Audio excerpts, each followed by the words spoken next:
Albert Snyder was an intelligent man who loved the outdoors and sports. He had 6 siblings and was close to his mother. Good with his hands, he would industriously paint walls and paper them for her. The boy grew into a man who was perpetually tanned from many hours of boating and fishing. There were few things Albert liked more than to be out on the sea with the wind blowing through his curly hair. He personified the hail fellow of his time, the early 20th century. His job as art editor of motorboating suited him perfectly. He also liked bowling. However, at 32, he felt something lacking in his life.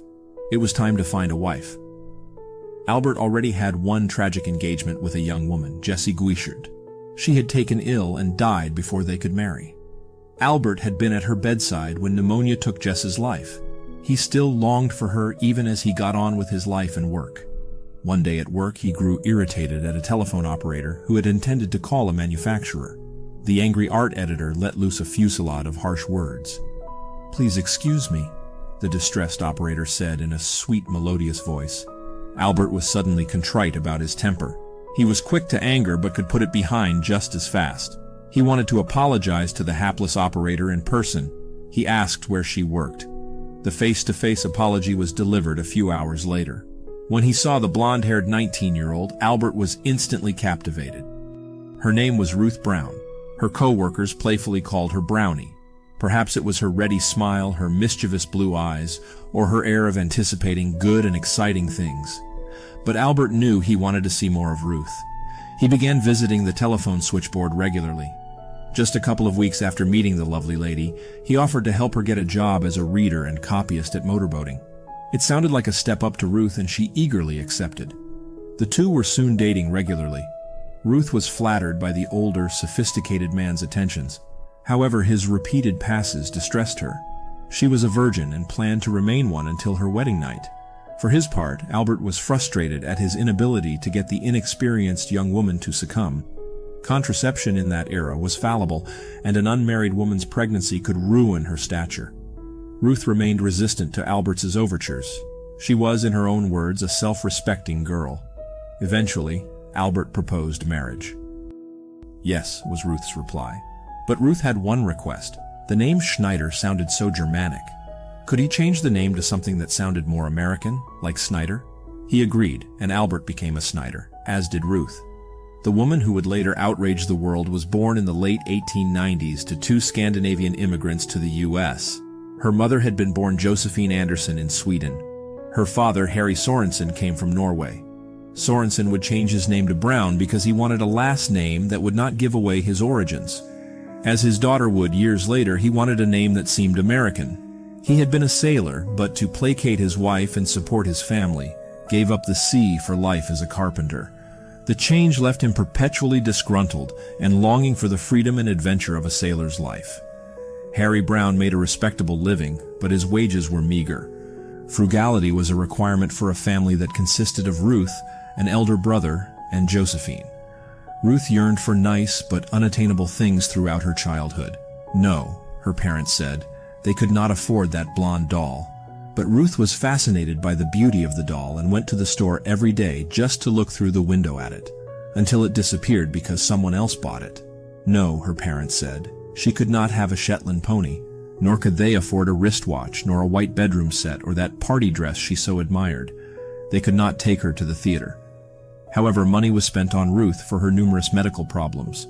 She had epilepsy and often fainted. She had intestinal surgery at age 6. She had an appendectomy a few years later. The surgery was botched, and Ruth Brown was left with various internal ailments in its wake. The Brown family regularly attended the Methodist Episcopal Church.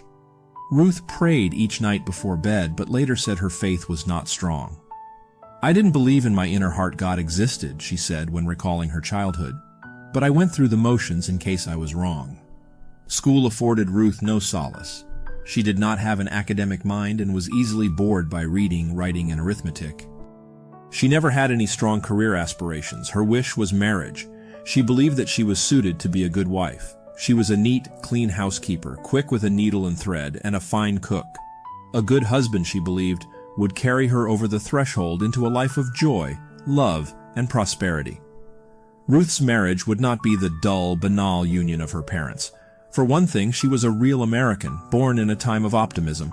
She would find a man who would provide her and their children with the finer things in life. However, she was realistic enough to realize that she would have to get a job while she was single. A training course at the New York Telephone Company accepted her. Ruth was assigned to the night shift where she worked for 2 years until she married Albert. She happily quit New York Telephone. The marriage was troubled from the start. Their age difference may have been part of the problem. Albert just did not have the energy to attend the social events that Ruth so enjoyed. She kept house and served him tasty meals, but Albert wanted more. He wanted someone with whom he could discuss issues and share ideas. Ruth found books and art dull. Why, he wondered, couldn't she be more similar to his beloved Jessie? Why couldn't Ruth take an interest in culture? She always wanted to play bridge or jitterbug and listen to Cole Porter tunes. Ruth also did not share 2 of Albert's other passions, sailing and hiking. For her part, Ruth felt as if she had kissed Prince Charming only to have him become a frog.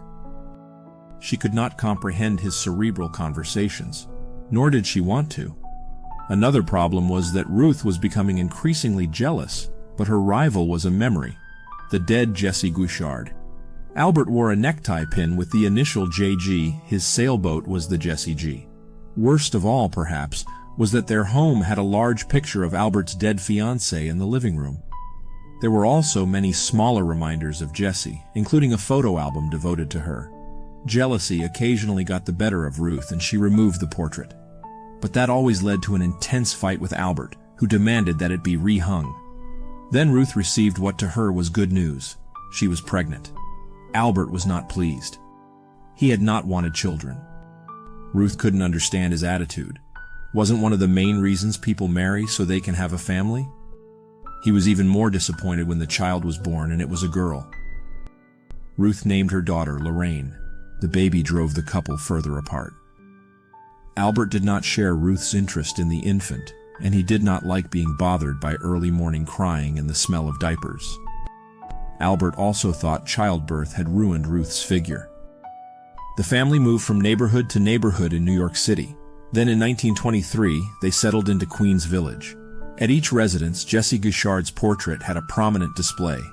The Queen's home was 2.5 stories, painted muted pink with green trim. 2 maple trees stood in the yard. To the right of the house was a driveway leading to a garage in the back. Eventually, a makeshift bird fountain, constructed out of a large saucepan and a pole, sat in the backyard. Ruth Snyder would spend much time replenishing the pan and calling to birds. At a certain point, Ruth's mother, Josephine Brown, moved into the Snyder home. Ruth now had a babysitter for her daughter. The extroverted Ruth began attending more parties and socials. Delighted by her high spirits, friends nicknamed her Gay Tommy. The word gay did not have its contemporary meaning in that era. One afternoon, when Ruth was lunching with a friend at Henry's, a Swedish restaurant, enjoying a smorgasbord, the friend introduced her to Judd Gray, a slender, bespectacled corset salesman with a chin cleft. Now 32, Ruth was concerned about her figure. She had a tendency to put on weight and may still have been self-conscious about the thickening effect of childbirth on her waistline. Smiling, she asked to see some of Judd's wares. Judd Gray was born in Cortland, New York, in 1882. His family moved to New Jersey when Judd was a toddler. Both parents loved him, but Judd developed a tight bond with his mother. He developed a fondness for reading and for sports, especially tennis and football. He regularly went to church with his family. He went to high school for 2 years, then dropped out because he had a bad bout with pneumonia. He did not want an education. He wanted a job. At first, he worked with his father in the jewelry business. Dissatisfied, he found a job with the Bien Jolie Corset Company. At the age of 22, Judd married Isabel. She had been his girlfriend since he was 16. The couple had 1 child, a daughter. Most people thought of Judd Gray as a nice, ordinary man and a good citizen. He liked to play golf and bridge and drive his automobile. Judd was a good and reliable worker for the Red Cross in World War I. The Grays regularly attended a First Methodist church where Judd worked for the Sunday school. He belonged to the Orange Lodge of Elks. He was also a member of the Corset Salesmen of the Empire Club. Judd's wife Isabel was shy and self-effacing. Several of Judd's work colleagues were surprised to learn that he was married. Judd later wrote of Isabel and how she could never replace his mother. Isabel, I suppose one would call a homegirl. She had never trained for a career of any kind. She was learning to cook and was a careful and exceptionally exact housekeeper. As I think it over searchingly, I am not sure, and we were married these many years, of her ambitions, hopes, her fears, or her ideals. We made our home, drove our car, played bridge with our friends, danced, raised our child, ostensibly together, married. Never could I seem to attain with her the comradeship that formed the bond between my mother and myself. It was not terribly long after Ruth and Judd met that they were having an affair. Realizing that Judd was a classic mama's boy, Ruth asked him to call her mommy or mama, something he was delighted to do. For Judd, Ruth provided the emotional connection and the physical passion sorely lacking in his marriage with Isabel. For Ruth, Judd was a sympathetic ear on whom she could unburden herself of her frustrations at living with a man who nagged and belittled her and kept his most tender feelings for a dead woman. The couple usually met at the Waldorf Astoria Hotel, where they registered as Mr. and Mrs. Gray. They were such frequent guests that they kept a small suitcase in a hotel locker that included bathrobes, brushes, cards, condoms, pajamas, and slippers. When Judd and Ruth had been drinking, the talk sometimes turned to murder. There are two incompatible versions of how murder first became a topic. Ruth claimed that it was Judd's idea. Judd insisted that Ruth related to him her solitary and unsuccessful attempts to do away with her husband. According to the tale spun by the corset salesman, Ruth confided that she had engineered several accidents for Albert. Once, Albert was in the garage jacking up the Buick to change a tire when the jack slipped. The car fell, and Albert barely missed injury or death.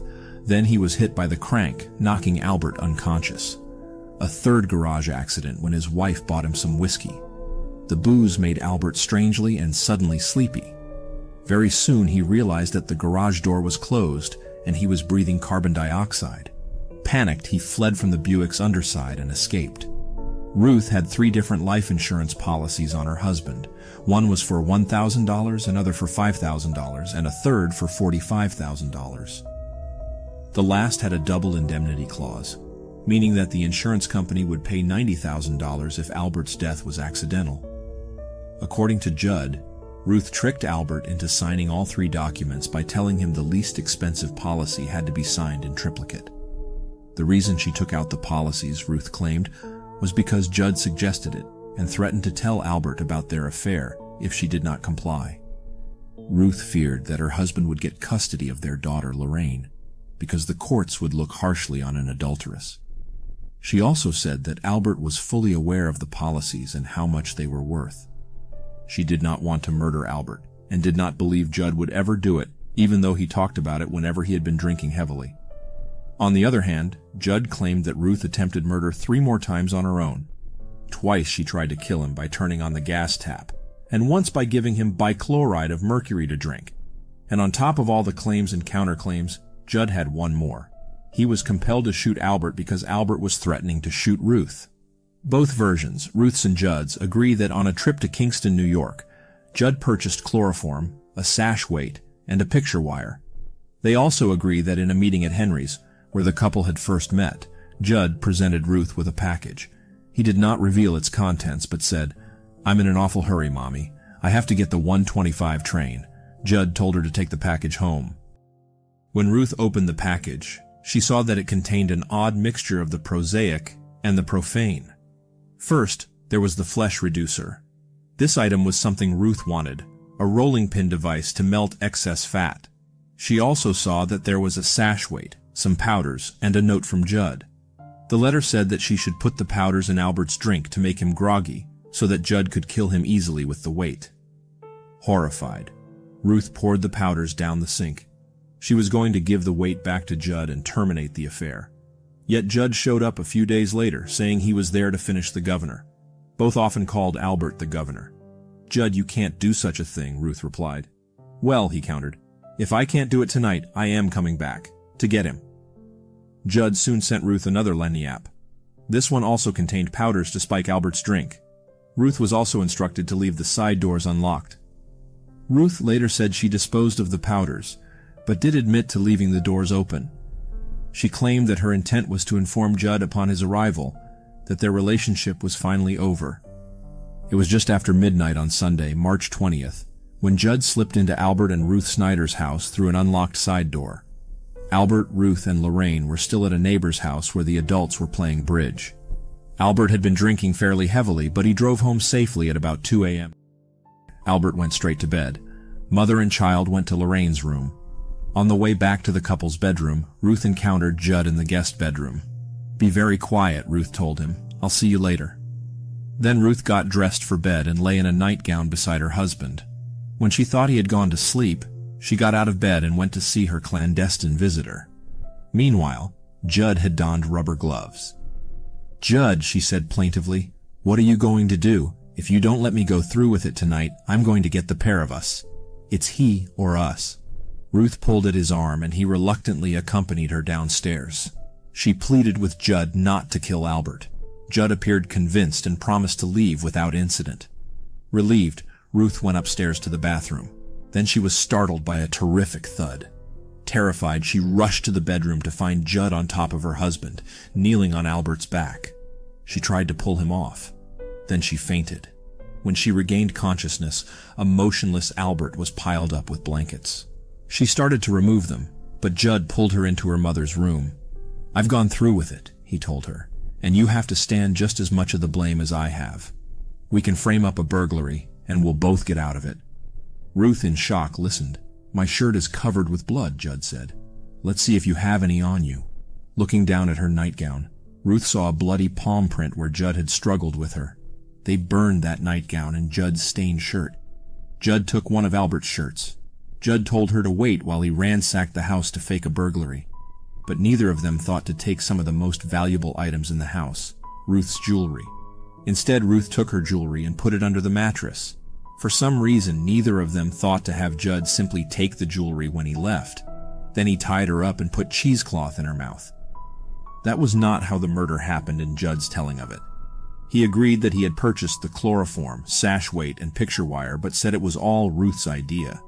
If Ruth did indeed suggest the last item, she may have been thinking of the portrait of Jesse Geishard that hung from a picture wire. He was in her mother's bedroom, as Ruth said, when he saw her taking little Lorraine to her bedroom. Ruth came back to him and whispered, "You're going to do it, aren't you?"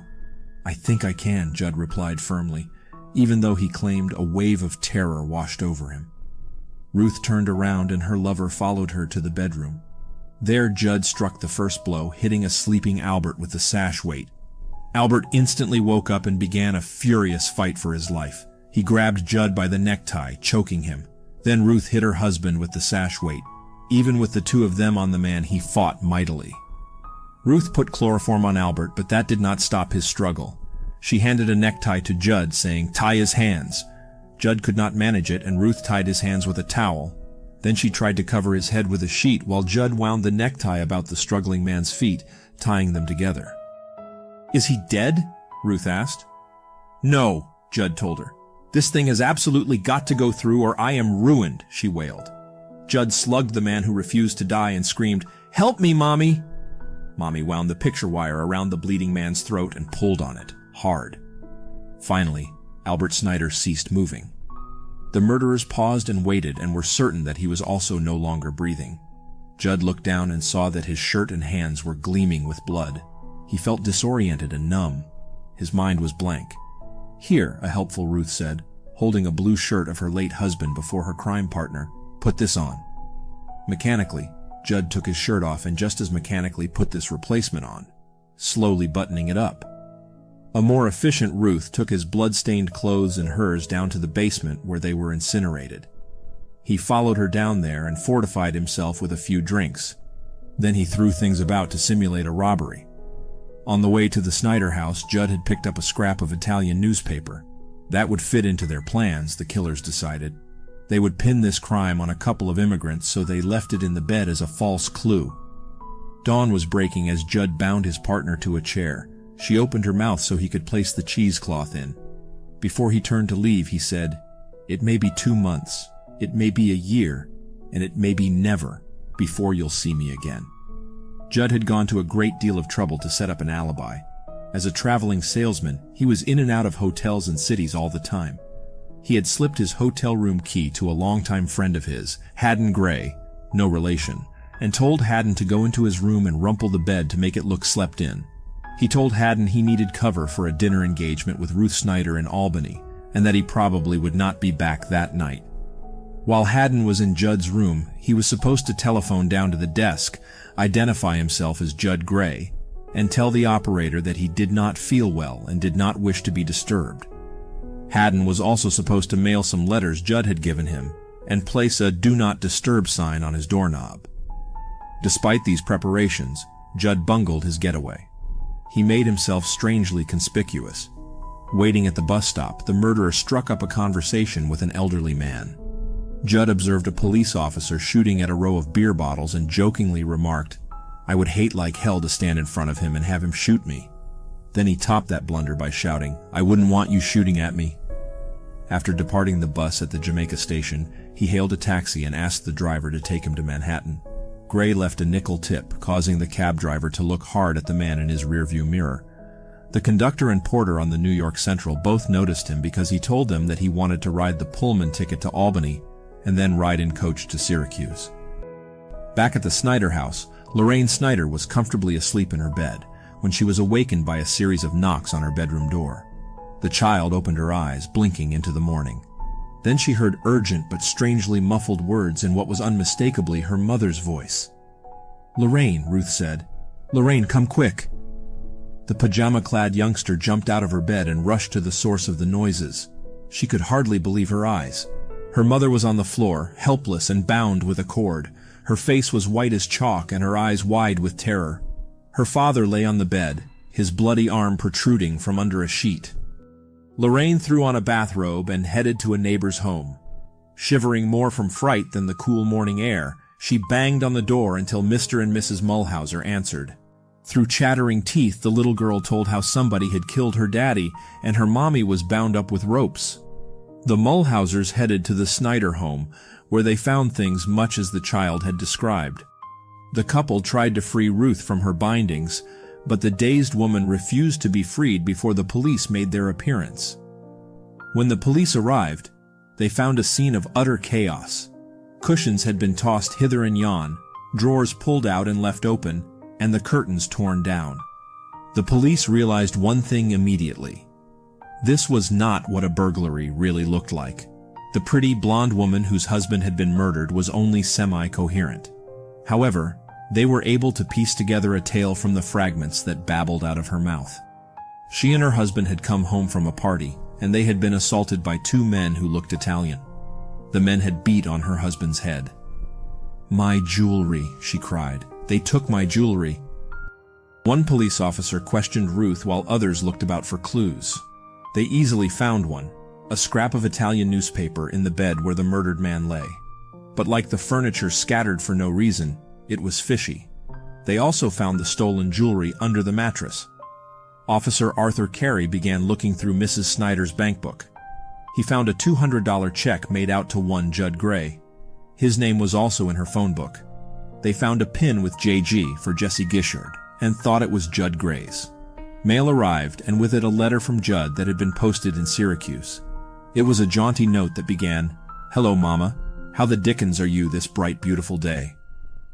They asked the new widow to come down to headquarters for questioning. A police officer asked, "What about Judd Gray?" "Has he confessed?" a startled Ruth asked. The police assured her that they had not yet even found Gray for questioning. Carey consulted with the district attorney, then had both Ruth Snyder and Judd Gray arrested for first-degree murder. In their confessions, each pinned as much blame on the other as possible. Perhaps because of his small stature and rather wimpy appearance, almost everyone seemed to accept Judd's story that Ruth had talked him into murder. As reporter Peggy Hopkins Joyce wrote in the Daily Mirror, "Poor Judd Gray. He hasn't anything. He is just a sap who kissed and was told on." The Herald Tribune wrote about Judd, "All facts now adduced point to a love-made man completely in the sway of the woman whose will was steel." The couple was often labeled the Granite Woman and the Putty Man.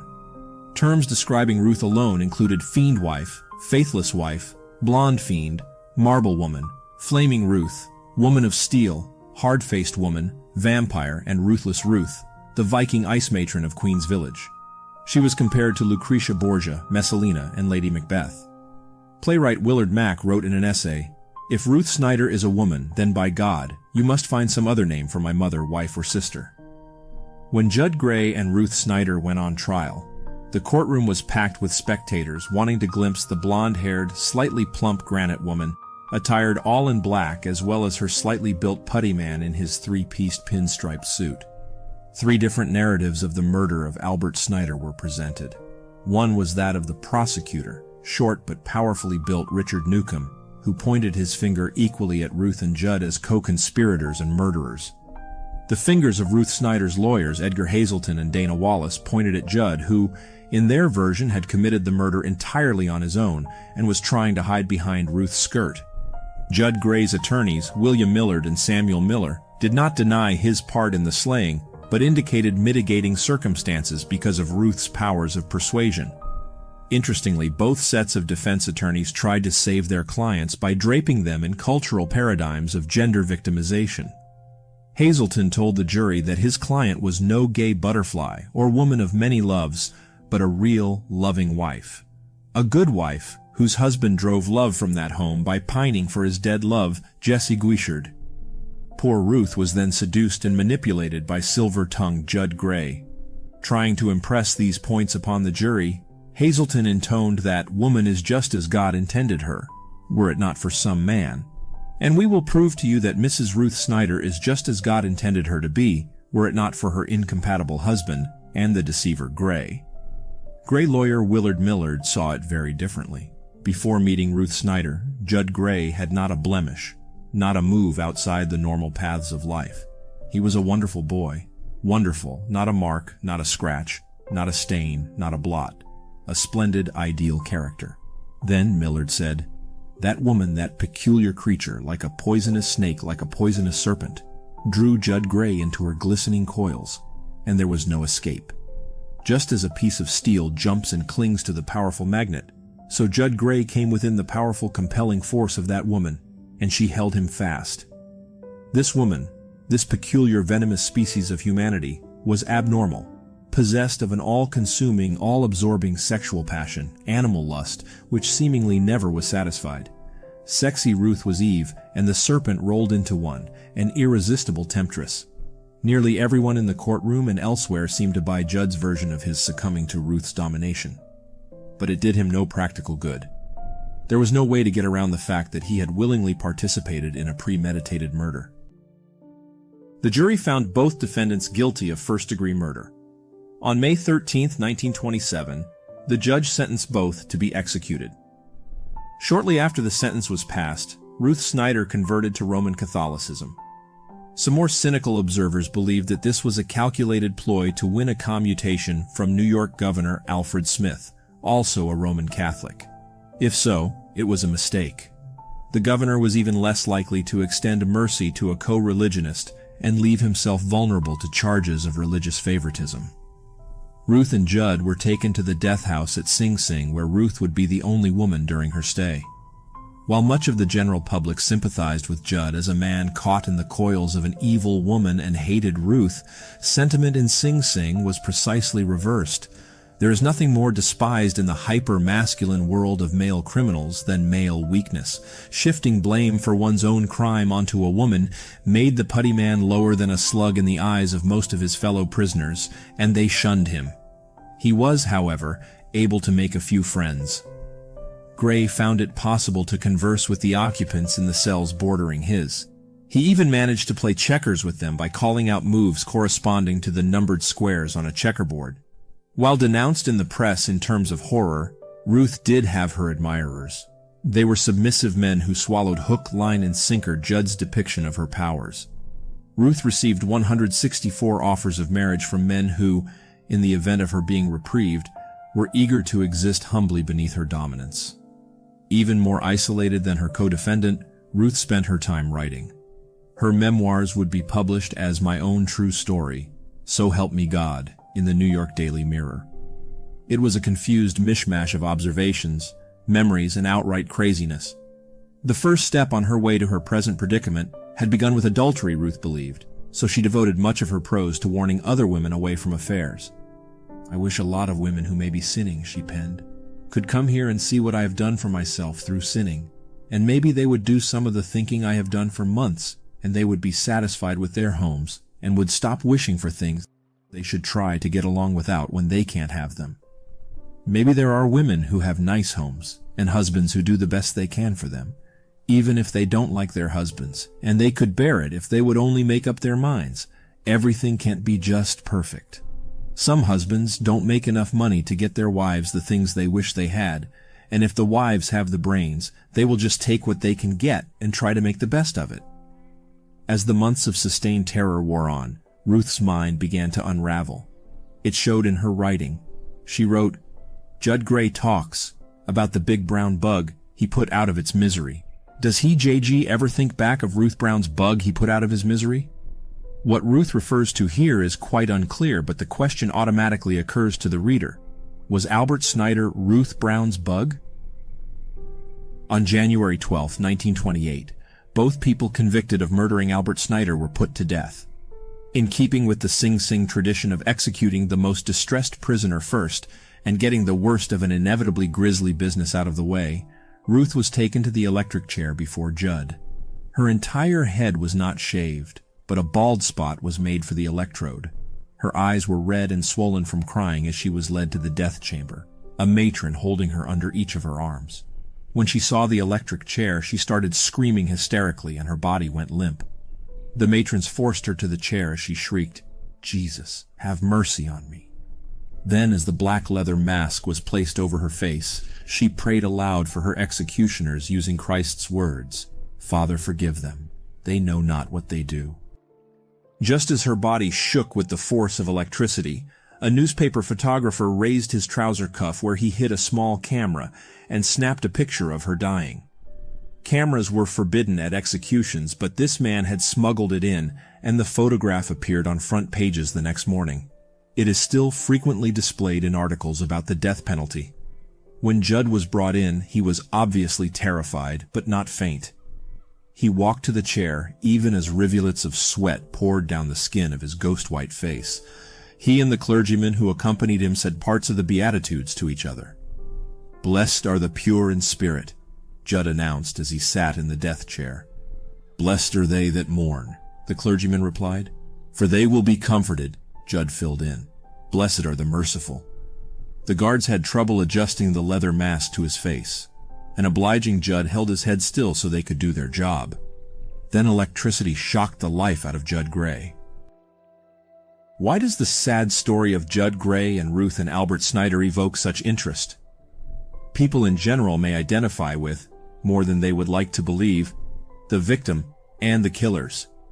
Some men may recognize themselves in the offhand, belittling cruelty of Albert Snyder. Other men may recall regret for mistreating a woman they loved. Some women know what it's like to be married to uncommunicative men and identify with Ruth Snyder on that level. Some of them react to her with fierce condemnation, but that too may be the result of uneasily seeing some small part of their own lives in hers. Perhaps the case holds interest because of the way in which so many perennial human faults, including insensitivity, greed, lust, heartlessness, and finally plain stupidity, came together to create tragedy.